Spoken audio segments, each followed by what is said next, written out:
어릴 때 원했던 어른이 된 나 Thought I found oh she's mine 놓칠까 달렸던 나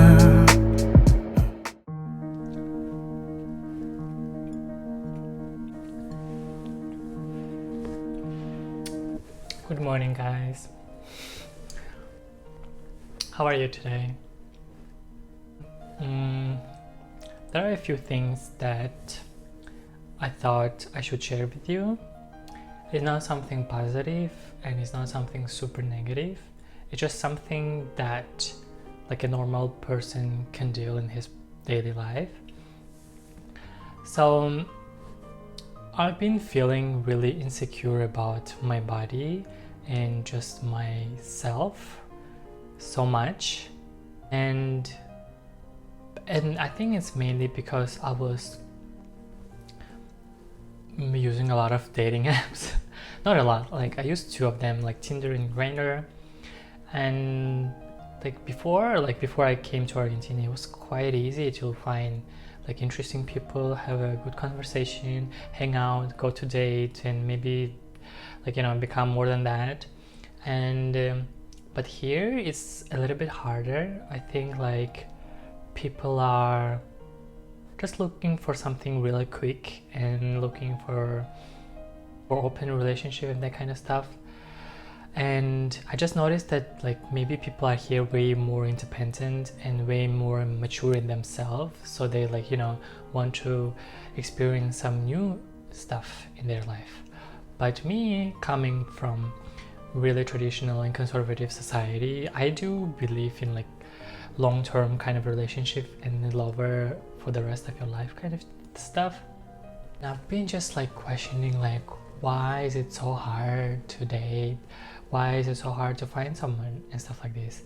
And I started thinking like it's because maybe like the way I look, the way I act, the way I talk, and all these kind of thoughts just pop into my head, and it made me really insecure. And when I noticed that I'm having these kind of thoughts, I quickly deleted all the apps, and now I'm feeling way much better. Like, I'm getting back my confidence. The other thing is that if you guys didn't know, I'm from Russia. I left Russia when the war started. There is no way for me to go back because I don't really see myself living in Russia unless there are a lot of changes. There will be democracy, they will respect human rights and stuff like this, but so far no. And I'm in Argentina. I've been here for more than 2 months now, and I have like a month left for me to decide whether to stay here or move somewhere else. I'm thinking of applying to getting asylum in Argentina because it's the most easiest way to get legalized and maybe get like a citizenship later on. And so I'm kind of considering it, and yeah, we will see what's gonna happen. But to better understand what life of immigrants was like in Argentina, I decided to check out the Museum of Inmigración and enjoy the next chapter of this video.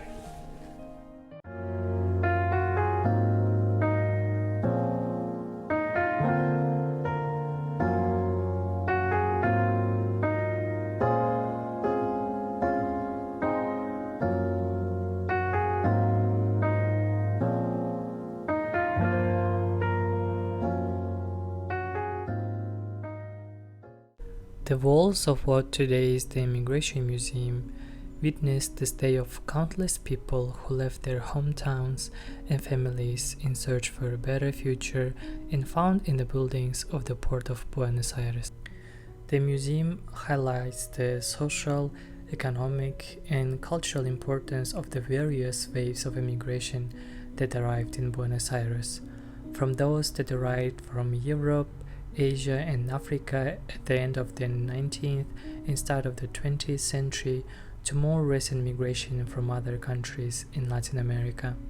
It focuses on every stage of the immigration process, the journey, arrival in Buenos Aires, integration into society.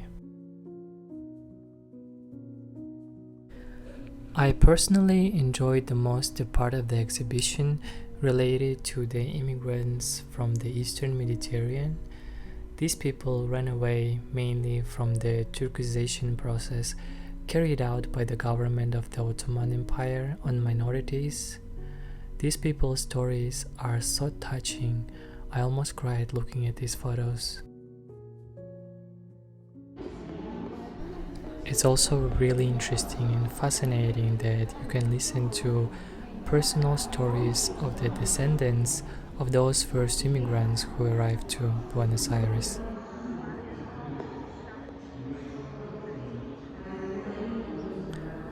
And now, let's all together admire a version of El Humahuaqueño in Arabic made by Azurchami, who was born in a Jewish family, but after arriving in Argentina, he dedicated himself to Arabic music.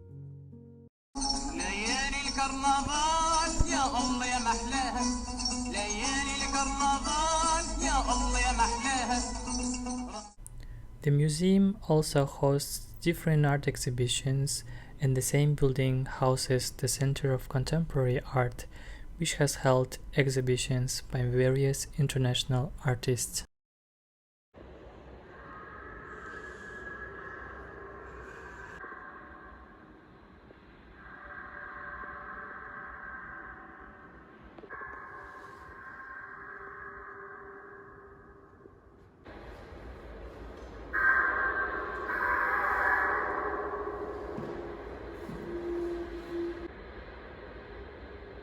It was such an honor and pleasure to hear all of these stories.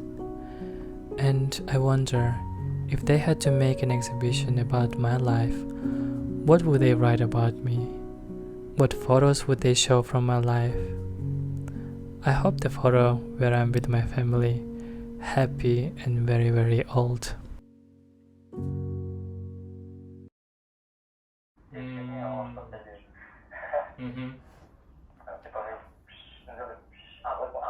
Да, да.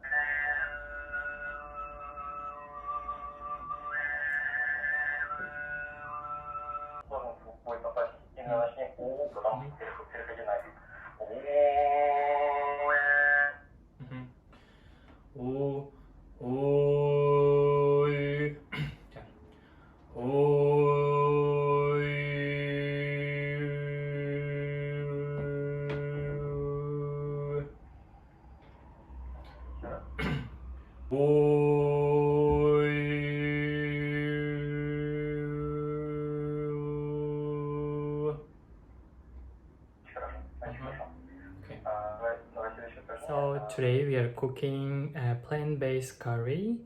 I just looked up the recipe and bought all the ingredients, and so I'm going to cook it now. And there is one thing that I think about all the time, is that like, do influencers, like content creators, prepare themselves before the shoot? Like they do their hair, put a nice clothes on, maybe do makeup? Because I don't. It's natural. I woke up like this, okay?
So this is my first curry in my life.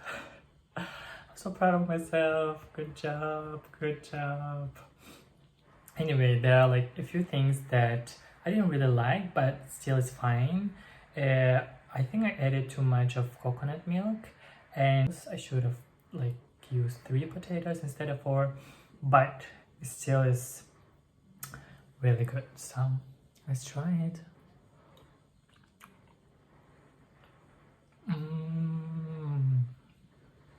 Like, I'm not joking, I'm not faking out these emotions, like, you know, it's like, it's good.